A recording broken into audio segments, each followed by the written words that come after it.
In a world filled with noise, silence is becoming a rare treasure.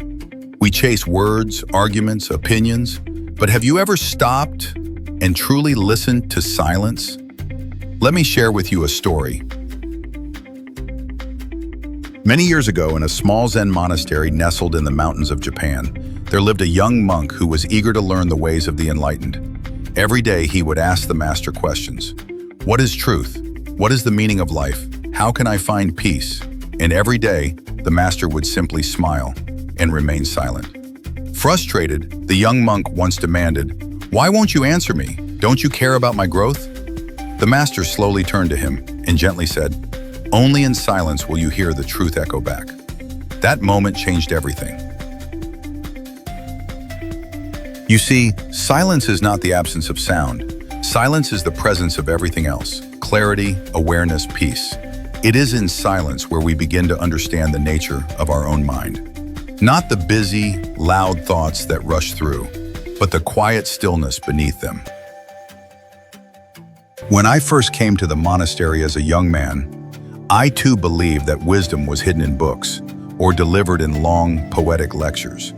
But the most powerful lesson I ever received came during a long, silent retreat. For 30 days, we did not speak a word.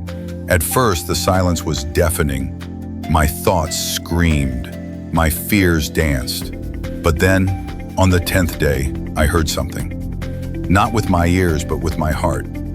A deep calm, a knowing. It was as if the noise of the world had faded, and the voice of my soul had finally spoken. We're so used to reacting. When someone insults us, we speak. When we're confused, we complain. When we're anxious, we distract ourselves with screens, noise, more noise. But the wise take a different path. They pause.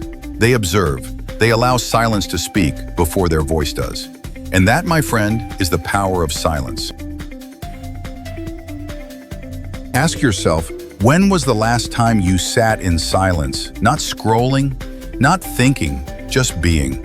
The truth is, we fear silence because it reveals parts of us we've long avoided. But those are the parts most in need of healing, and only silence is gentle enough to touch them. So today, I offer you this challenge.